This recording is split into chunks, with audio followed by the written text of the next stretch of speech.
y ya tenemos en la línea telefónica al maestro en Finanzas y Mercados Energéticos, Alonso Romero, a quien le doy la bienvenida a este espacio de noticias. ¿Cómo está, Alonso? Muy buenos días, bienvenido. Muy buenos días, Selene. Todo muy bien. Muchas gracias. Gracias por atendernos esta llamada y bueno, hablar sobre la columna que publicó en La Jornada, la cual tituló El canto de las sirenas, un análisis de la reforma eléctrica. Cuéntenos más a detalle, ¿de qué trata? Sí, pues mira, el título tiene que ver con esta promesa que se hizo en la reforma del 2013 y que siempre se hace con respecto a los temas energéticos, que es déjenlo a la iniciativa privada y la iniciativa privada se va a encargar de conseguir mejores precios y además de mejorar el servicio. Entonces es una promesa pues, que todo el mundo quisiera, ¿no? Nadie puede resistirse a esa promesa. No hay forma de decir que estás en contra de eso. Pero resulta que lo que pasa es justamente lo contrario.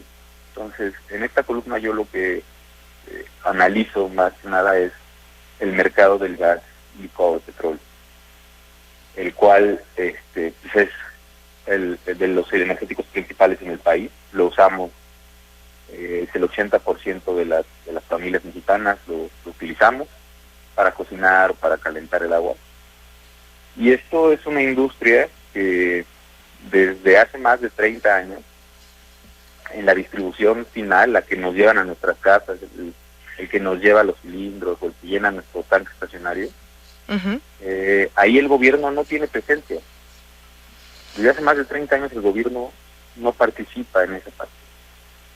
Y más arriba en la cadena de valor, digamos, en la importación del gas LP, en el transporte a gran escala de gas LP, el gobierno tiene una participación muy pequeña. Entonces podemos tomarlo como una industria en la cual ya la iniciativa privada es dominante, juega un papel muy relevante y pues si vemos lo que pasó es justamente todo lo contrario a lo que nos dicen que va a pasar si le dejamos el sector eléctrico a la iniciativa privada. Alonso, ¿hubo algún momento entonces en que el gobierno mexicano sí tenía participación en la distribución del gas LP? Sí, hace por ahí de los años 60, 70, tenía participación a través de Pemex justamente, pero después lo dejó y es hasta esta administración que regresa con la empresa de Gas Bienestar a tener participación en ese mercado. ¿Y qué ha pasado con el gas LP en estos 30 años? Mira, hasta el año 2017 los precios estaban controlados por el Estado. Entonces, lo que se vio es que se generaron una serie de monopolios privados. Actualmente tenemos 5 grandes grupos que controlan el gas LP y que es de manera regional inclusive, ¿no? A partir del 2017 se libera el precio como parte del tema de la reforma energética también. Y lo que vimos es que los precios se dispararon. Yo creo que todos los radioescuchas lo han de ver sentido en su recibo de gas LP, se fue para arriba. Tanto que en algún momento estábamos pagándoles márgenes de ganancia de hasta el 70% a los distribuidores. Entonces lo que observábamos era que el margen se iba para arriba y así se aumentaba el precio, pero no se correlacionaba con el precio del gas LP en mercados internacionales. Entonces estábamos pagando nada más márgenes de ganancia brutales, 70% de márgenes demasiado.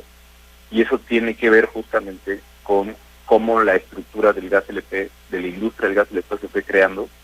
Cuando liberan el precio, pues resulta que en vez de tener un monopolio de Estado que va a velar por el interés de las familias, tú tienes 5 grandes monopolios privados que pueden aumentar su margen de ganancia hasta el 70% y nadie puede hacer nada.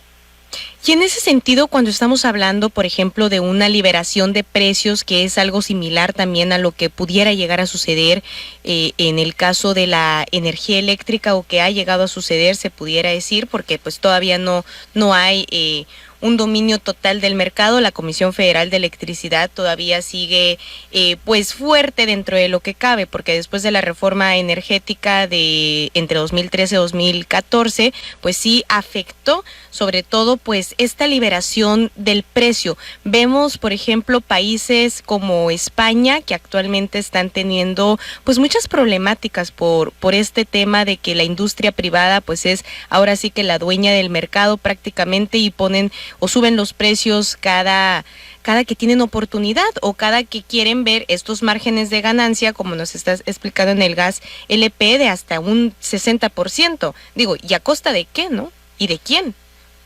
Sí, siempre termina siendo a costa de el bienestar de las familias. Y sí, lo que vemos, por ejemplo, aquí lo importante y lo que quiero dejar de la columna que escribí es el mercado del gas LP es un mercado que tiene una forma de operar. Es muchísimo más sencillo entrar a ser distribuidor de gas LP que empezar a ser generador de energía eléctrica. Uh-huh. Si quieres ser generador de energía eléctrica requieres muchísimo más dinero, muchísima más capacidad técnica que si quieres ser distribuidor de gas LP. Eso nos indicaría que la competencia en el gas LP es mucho más efectiva y debería ser mucho más rápido el efecto de bajar los precios. No pasó. Si eso no pasó en uno de los sectores energéticos que es el más fácil de entrar, obviamente no va a pasar en uno de los sectores que, como es la electricidad, en donde la cantidad de personas que pueden empezar a generar energía eléctrica son 10, 12 máximo. Entonces, no caigamos en la trampa de otra vez decir, bueno, es que ahora sí nos van a bajar la tarifa. Ya vimos que no funciona, no va a pasar. No pasó en el gas LP, no pasó en el gas natural, y no va a pasar en la electricidad. En este caso, por ejemplo, la creación del gas del bienestar vendría a ayudar a esta regulación de precios, porque ya estamos hablando de un gas que le va a pertenecer al Estado. Sí, se hicieron dos acciones. Uno fue el control de precios por parte de la CRE, porque además hay que decirlo que la CRE denunció ante la COFESE desde hace 3, 4 años que no había competencia efectiva, y la COFESE se tardó 3 años en empezar a investigar. Y hace poquito dijo, tienen razón, parece ser que no hay competencia. Uh-huh. La otra es el tema de gas bienestar. Gas bienestar, lo principal y lo que se asegura ahí es, uno, cilindros seguros. Uh-huh. Hemos escuchado últimamente de muchas explosiones de cilindros, que son justamente porque las empresas no le dan atención a los cilindros. Entonces, un cilindro seguro. Y la otra es tanques completos, con la cantidad de gas, con los kilos de gas que requieren, ¿no? O sea, si el tanque es de 10 kilos, te van a dar los 10 kilos. Entonces, porque muchas veces esa es la forma en la que luego combatían los controles de precios, ¿no? Bueno, vas por un control de precios, pues doy 2 kilitos menos. De todas formas, pues, ¿cómo van a saber los consumidores si les estoy dando completo o no? Uh-huh. Perfecto, pues es un tema que sí se debe de analizar a profundidad. Finalmente, pues las personas utilizamos este gas para todo. Alonso Romero, muchísimas gracias por hablarnos sobre tu columna El Canto de las Sirenas, la cual pueden encontrar en La Jornada. Muchísimas gracias, sí, Selene.